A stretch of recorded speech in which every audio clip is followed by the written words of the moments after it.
بسم اللہ الرحمن الرحیم۔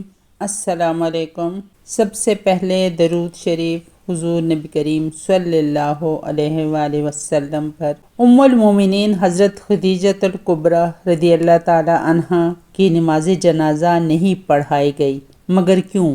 حضرت خدیجہ الکبریٰ رضی اللہ تعالی عنہ کی وفات کے دن رمضان ہونے کے باوجود کسی نے روزہ کیوں نہیں رکھا تھا؟ حضرت خدیجہ رضی اللہ تعالیٰ عنہ کی وفات کے سال کو عام الحزن کیوں کہا جاتا ہے؟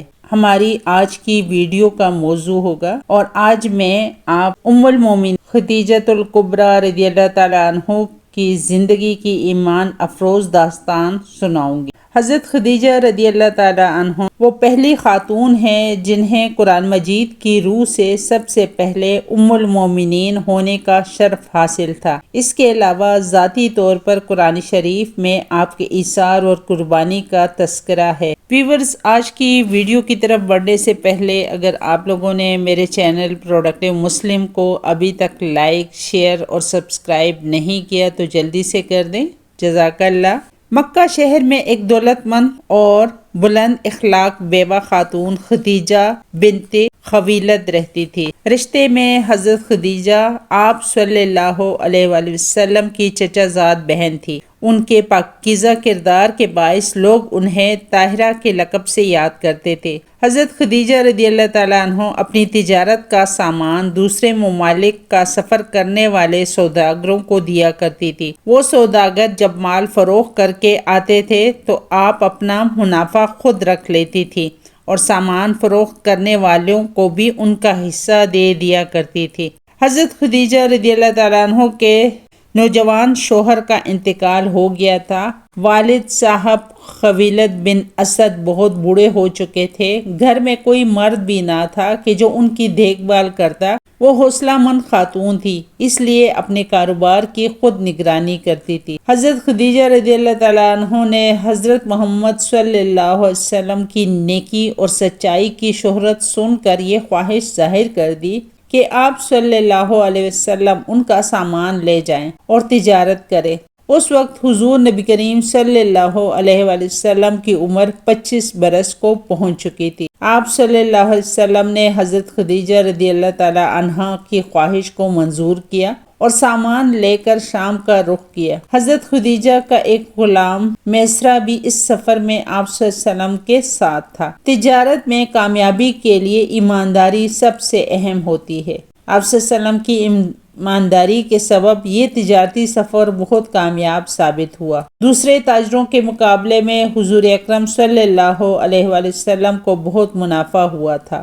آپ صلی اللہ علیہ وسلم کے اچھے اخلاق اور زیادہ منافع ملنے پر لوگوں نے حضور نبی کریم صلی اللہ علیہ وسلم کی بہت زیادہ عزت۔ آپ صلی اللہ علیہ وسلم کی دوران سفر اور لوگوں سے ملاقاتیں ہونے پر بہت سی خوبیاں ظاہر ہوئی، کسی اور میں نہ تھی۔ آپ صلی اللہ علیہ وسلم کے چلنے پر بادل سایہ کیے رکھتا تھا۔ آپ صلی اللہ علیہ وسلم کے ہر کام میں برکت اور پاکیزگی ظاہر ہوتی تھی۔ سفر سے لوٹنے پر غلام میسرہ نے حضرت خدیجہ رضی اللہ تعالیٰ عنہ کو وہ ساری باتیں بتا دی جن کو سن کر وہ سمجھ گئیں کہ حضرت محمد صلی اللہ علیہ وآلہ وسلم کو اللہ تعالیٰ نے خاص شان اور عزت دی ہے۔ حضرت خدیجہ رضی اللہ تعالیٰ عنہ نے سامان کے نفع میں برکت دے کر اپنی ایک سہیلی کے ذریعے آپ صلی اللہ علیہ وآلہ وسلم سے شادی کرنے کی خواہش کا پیغام بھیج دیا۔ روایت یہ بھی ہے کہ شادی کا پیغام حضور اکرم صلی اللہ علیہ وآلہ وسلم کے چچا حمزہ کے ذریعے بھیجا تھا۔ جب آپ صلی اللہ علیہ وسلم کو یہ پیغام ملا تو حضور نبی کریم صلی اللہ علیہ وسلم نے اپنے چچا ابو طالب سے مشورہ کر کے منظور کر لیا۔ اس طرح مکہ کی اس محترم خاتون حضرت خدیجہ رضی اللہ تعالی عنہ کے ساتھ آپ صلی اللہ علیہ وآلہ وسلم کی شادی ہو گئی۔ شادی کے وقت آپ صلی اللہ علیہ وسلم کی عمر 25 برس اور حضرت خدیجہ رضی اللہ تعالی عنہ کی عمر 40 برس تھی۔ وہ 40 برس کی خاتون ہونے کے باوجود جسمانی اور اخلاقی اعتبار سے بے حد پرکشش اور پروقار دکھائی دیتی تھی۔ عرب کے دستور کے مطابق شادی ہو جانے پر حضور صلی اللہ علیہ وسلم نے حضرت خدیجہ کے ہاں سکونت اختیار کر لی۔ آپ صلی اللہ علیہ وسلم اور حضرت خدیجہ کی عمر میں پورے 15 سال کا فرق تھا، مگر یہ شادی ہر اعتبار سے ایک مثالی ثابت ہوئی۔ آپ صلی اللہ علیہ وسلم کے ساتھ حضرت خدیجہ کا ساتھ 25 برس تک رہا۔ حضرت خدیجہ رضی اللہ تعالیٰ عنہ کے عظیم کاروان تجارت میں 80,000 اونٹ تھے، جن کے ذریعے شام، یمن، مصر وغیرہ کی طرف برابر آپ رضی اللہ تعالیٰ عنہ کا سامان تجارت جاتا رہتا تھا۔ شادی کے بعد آپ نے اپنا سارا مال اور ساری دولت حضور نبی کریم صلی اللہ علیہ وسلم کے قدموں میں ڈال دی تاکہ اسلام کی نشو و نما کے کام آ سکے۔ ام المومنین حضرت خدیجہ الکبریٰ رضی اللہ تعالیٰ عنہ انتہائی بافضیلت خاتون، آپ کے والد خویلد بن اسد اور والدہ ماجدہ کا نام فاطمہ بنت زائدہ تھا۔ ان دونوں کا سلسلہ نسب آگے چل کر پیغمبر رسول صلی اللہ علیہ وسلم کے سلسلہ نسب سے مل جاتا ہے، اور اسی طرح آپ کی ذات گرامی حسب و نسب کے اعتبار سے اس لائق تھی کہ زینت خانہ پیغمبر صلی اللہ علیہ وآلہ وسلم بن سکے۔ آپ کی ولادت 15 سال قبل از عام الفیل اور 25 سال قبل از ہجرت نبوی صلی اللہ علیہ وآلہ وسلم۔ آپ نے 65 سال کی عمر میں وفات پائی اور مکہ کے مشہور قبرستان جنت المعلیٰ میں سپرد خاک ہوئیں۔ حضرت ابو ہریرہ رضی اللہ تعالیٰ عنہ بیان کرتے ہیں کہ حضور نبی کریم صلی اللہ علیہ وسلم کی بارگاہ میں حضرت جبرائیل علیہ السلام آ کر عرض گزار ہوئے، یا رسول اللہ صلی اللہ علیہ وآلہ وسلم، یہ خدیجہ رضی اللہ تعالیٰ عنہ ہیں جو ایک برتن لے کر آ رہی ہیں جس میں سالن اور کھانے پینے کی چیزیں ہیں۔ جب یہ آپ کے پاس آئے تو انہیں ان کے رب کا اور میرا سلام کہیے، اور انہیں جنت میں موتیوں کے محل کی بشارت دے دیجیے جس میں نہ کوئی شور ہوگا نہ کوئی تکلیف ہوگی۔ حضرت علی رضی اللہ تعالیٰ عنہ سے روایت ہے کہ حضور نبی کریم صلی اللہ علیہ وسلم نے فرمایا، اپنے زمانے کی سب سے بہترین عورت مریم سلام اللہ علیہا ہے، اور اسی طرح اپنے زمانے کی سب سے بہترین عورت خدیجہ رضی اللہ تعالیٰ عنہ ہیں۔ اسی طرح حضرت عبداللہ بن عباس رضی اللہ تعالیٰ عنہ فرماتے ہیں کہ ایک دفعہ حضور نبی کریم صلی اللہ علیہ وآلہ وسلم نے زمین پر 4 خطوط کھینچے اور دریافت فرمایا کہ تم جانتے ہو کہ یہ کیا ہے؟ صحابہ کرام نے عرض کیا کہ اللہ اور اس کے رسول صلی اللہ علیہ وآلہ وسلم ہی بہتر جانتے ہیں۔ آپ نے فرمایا کہ یہ جنت کی بہترین عورتیں ہیں، جو کہ حضرت خدیجہ بنت خویلد سلام اللہ، حضرت فاطمہ رضی اللہ تعالیٰ عنہ بنت محمد صلی اللہ علیہ وآلہ وسلم، آسیہ بنت مزاحم زوجہ فرعون، حضرت مریم بنت عمران سلام اللہ ہیں۔ 10 رمضان المبارک ام المومنین حضرت خدیجہ الکبریٰ رضی اللہ تعالیٰ عنہ کا یوم وفات ہے۔ حضرت خدیجہ رضی اللہ تعالیٰ عنہ حضور نبی کریم صلی اللہ علیہ وسلم کی پہلی زوجہ محترمہ تھی۔ حضور نبی کریم صلی اللہ علیہ وسلم کی حضرت خدیجہ رضی اللہ تعالیٰ عنہ کے ساتھ محبت کا یہ عالم تھا کہ ان کی زندگی کے دوران حضور نبی کریم صلی اللہ علیہ وسلم نے دوسرا کوئی نکاح نہیں فرمایا تھا۔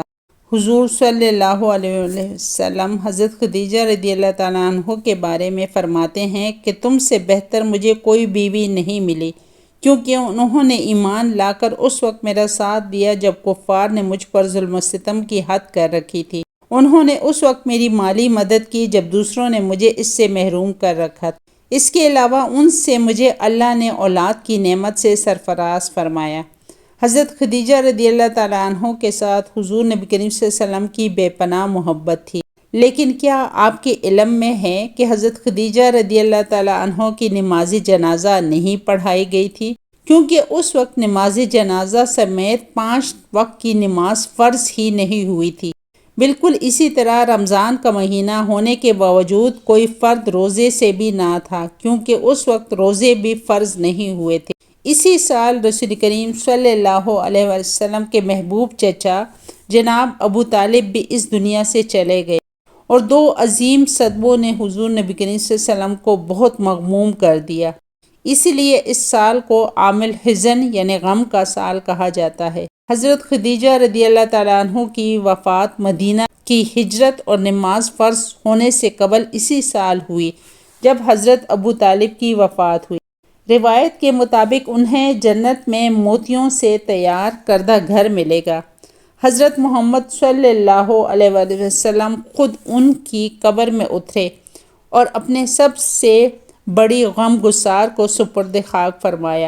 پیارے پیغمبر صلی اللہ علیہ وسلم کی حضرت خدیجہ رضی اللہ تعالیٰ عنہ سے 6 اولادیں پیدا ہوئی، 2 صاحبزادے جو بچپن میں انتقال کر گئے اور 4 صاحبزادیاں پیدا ہوئی۔ حضرت قاسم بن محمد حضور نبی کریم صلی اللہ علیہ وسلم کے سب سے بڑے بیٹے تھے، انہی کے نام پر آپ کی کنیت ابو القاسم تھی۔ ان کے بعد حضرت زینب رضی اللہ تعالیٰ عنہا بنت محمد صلی اللہ علیہ وآلہ وسلم حضور صلی اللہ علیہ وسلم کی سب سے بڑی صاحبزادی تھی۔ ان کے بعد حضرت عبداللہ بن محمد نے بہت کم عمر پائی، چونکہ زمانے نبوت میں پیدا ہوئے تھے، اسی لیے طیب اور طاہر کے لقب سے مشہور ہوئے۔ ان کے بعد حضرت رقیہ رضی اللہ تعالیٰ عنہا بنت محمد، ان کے بعد حضرت ام کلثوم بنت محمد اور آخر میں سیدہ کائنات حضرت فاطمۃ الزہرا رضی اللہ تعالیٰ عنہ پیدا ہوئیں۔ ان سب کی پیدائش میں ایک سال کا فرق تھا۔ حضرت خدیجہ رضی اللہ تعالیٰ عنہ اپنی اولاد کو بہت چاہتی تھی، چونکہ آپ مالی طور پر بھی بہت مستحکم تھیں، اس لیے عقبہ کی لونڈی سلمہ کو بچوں کی پرورش پر مقرر کیا تھا، وہ ان کو کھلاتی اور دودھ پلاتی تھی۔ ازواج مطہرات میں حضرت خدیجہ الکبریٰ کو بعض خاص خصوصیات حاصل ہیں۔ وہ حضور نبی کریم صلی اللہ علیہ وسلم کی پہلی بیوی ہیں۔ وہ جب نکاح میں آئیں تو ان کی عمر 40 برس کے قریب تھی، لیکن حضور صلی اللہ علیہ وسلم نے ان کی زندگی میں دوسری شادی نہیں کی۔ اللہ پاک سے دعا ہے کہ وہ ہمیں حضور نبی کریم صلی اللہ علیہ وسلم کی شفاعت نصیب فرمائے، ان کے ہاتھ سے حوض کوثر نصیب فرمائے، آمین ثم آمین۔ اللہ حافظ۔